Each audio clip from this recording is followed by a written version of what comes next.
어린이 제품은 필수적으로 KC 인증을 받아야 하는데요. 인증 없이 판매를 할 경우 잘 팔고 있던 마켓의 계정이 정지되는 불상사가 발생할 수 있습니다. 지금 어린이 제품을 판매하고 있는 셀러들은 오래가지 못하고 벌금으로 다 뱉어낼 수 있다는 점도 꼭 기억하세요.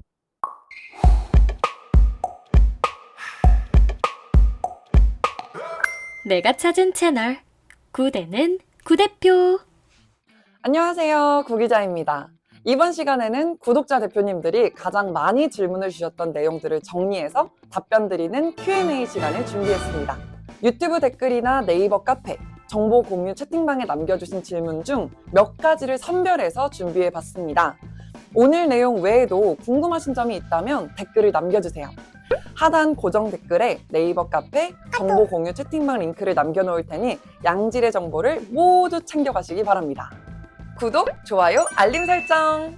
자, 그럼 시작할게요. 1번, 사업자 등록증은 간이 사업자가 좋나요? 일반 사업자가 좋나요? 사업자 등록증을 처음 신청하는 대표님이라면 간이 사업자를 추천드립니다. 간이 사업자를 내시는 게 여러모로 유리한 점이 많습니다. 간이 과세자와 일반 과세자를 나누는 이유는 나라에서 소규모 개인 사업자들의 세금 부담을 덜어주기 위해 만들어진 건데요.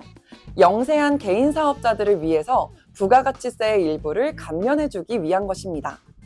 일반 과세의 경우 10%의 부가세율을 적용받지만 간이 과세자의 경우 10%의 추가로 별도의 부가가치율을 적용받기 때문에 실제 세율은 0.5%에서 3% 수준밖에 되지 않습니다. 또 번거로운 부가세 신고도 1년에 2번 신고하는 일반 사업자와 달리 1년에 1번만 하면 됩니다. 단점이라고 한다면 세금 계산서 발행이 불가능하다는 점인데요. 구매 대행업을 하다 보면 생각보다 전화를 통해 주문을 받는 경우가 종종 있습니다. 보통 전화 주문은 대량 건이나 고가의 상품인 경우가 많고 구매하는 고객도 개인이 아닌 기업인 경우가 대부분입니다. 기업 고객의 경우 지출 증빙을 위해 필수적으로 세금 계산서 발행을 요구하게 되는데요. 이때 간이 과세자인 초보셀러 분들께서는 세금 계산서를 발행할 수 없기 때문에 당황하고 포기하는 경우를 많이 보게 됩니다. 세금 계산서 발행은 안 되지만 사업자 지출 증빙용 현금 영수증 발행은 가능하니 기업 고객에게 현금 영수증 발행으로 유도해서 진행하시면 됩니다. 2번, 11번가와 지옥션, 오픈마켓 플랫폼 가입은 일반 셀러가 좋나요? 글로벌 셀러가 좋나요? 2023년 9월 기준으로 11번가는 글로벌 셀러 가입, ESM은 일반 셀러 가입을 추천드립니다. 예전에는 둘 다 일반 셀러로 가입하는 게 추세였습니다. 일반과 글로벌의 가장 큰 차이는 네이버 쇼핑 노출과 관련이 있는데요. 글로벌 셀러로 가입하면 네이버 쇼핑에 내 상품이 노출될 때 해외 직구 표시가 달리게 됩니다. 해외 표시가 없는 일반 셀러의 상품들에 비해 고객들의 클릭을 받을 확률이 현저히 떨어지게 됩니다. 이런 점 때문에 글로벌 셀러보다 일반 셀러를 가입하는 게 나름의 전략이었습니다.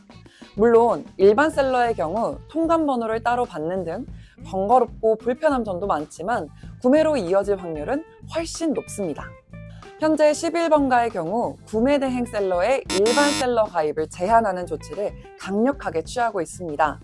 일반 셀러로 가입해서 잘 판매하고 있던 셀러분들 중 계정 정지를 당하는 분들이 점점 늘어나고 있습니다. 이제 시작하는 초보자분들 혹은 사업자를 추가하시는 분들은 리스크를 감수하고 일반으로 가입하기보다 글로벌 셀러로 가입하는 방법을 추천드립니다. ESM은 아직까지 큰 문제는 없습니다. ESM은 일반 셀러 가입을 추천드립니다. 3번, 무겁고 부피가 큰 상품의 국내 화물 배송 비용은 판매가에 추가하는 게 맞나요? 추가하지 않는 게 맞나요? 두 가지 다 장단점이 있는데요. 판매가에 화물 배송비를 추가할 경우 배송비 관련 CS를 원천 차단할 수 있기 때문에 좀 더 편하게 셀러 활동을 이어갈 수 있다는 장점이 있습니다. 하지만 그만큼 판매가가 올라가기 때문에 고객들의 선택을 받을 확률은 떨어질 수밖에 없겠죠. 화물 배송 비용을 판매가에 제외하는 경우 상대적으로 내 상품의 가격이 저렴해 보이기 때문에 고객들의 클릭을 받을 확률이 높아집니다. 하지만 추후 착불 배송비 안내와 고객을 설득해야 하는 CS들이 생기기 때문에 번거로움은 감수하셔야 합니다. 선택은 셀러분들 각자의 몫이지만 저희 구대는 구대표 채널에서는 판매 가격의 화물 배송 비용을 빼는 것을 추천드립니다. 편하고 쉽게 돈 버는 방법은 없다고 생각합니다. 우리는 돈을 벌려는 목적을 가진 사업가임을 잊지 마시고 내 매출에도 도움이 되는 방법으로 선택하셨으면 좋겠습니다. 4번, 중국 판매자가 우드 포장해준 상품이 세관에서 폐기당했어요. 네, 이번엔 우드 포장과 관련된 질문이네요. 배송 시 파손이 염려되는 경우, 특히 크무비 상품들의 경우 우드 포장을 고려하기도 하죠. 하지만 배대지에서 우드 포장을 하면 비용이 비싸기 때문에 중국 판매자에게 저렴한 가격에 우드 포장을 부탁하기도 합니다. 여기서 조심할 점은 중국 판매자의 경우 수출이 불가능한 목재를 사용할 수도 있다는 데 있습니다. 우리나라 세관에서는 목재에 대해 엄격하게 관리를 하고 있는데요. 식물방역법에 의해 목재는 식물 검역의 대상이며 포장으로 쓰인 목재 또한 검역의 대상이 됩니다. 깊게 들어가면 복잡할 수 있으니 간단하게 설명드리겠습니다. 가공이 되지 않은 일반 나무는 통관이 불가하다고 생각하시면 됩니다. 사진을 보면 표면이 거칠고 가공이 되지 않은 것을 확인할 수 있습니다. 이런 우드 포장은 세관에서 폐기를 당하니 조심하셔야 됩니다. 즉, 우리가 우드 포장을 할 때는 수출용으로 가공된 목재를 써야 한다는 거죠. 언뜻 보면 비슷해 보이지만 자세히 보시다 보면 차이를 확인하실 수 있습니다.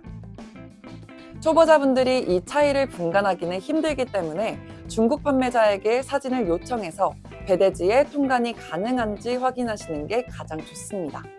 중국 판매자가 저렴한 가격에 우드 포장을 해준다고 해서 덥석 물지 마시고 수출이 가능한 우드 포장인지 꼭 확인하세요.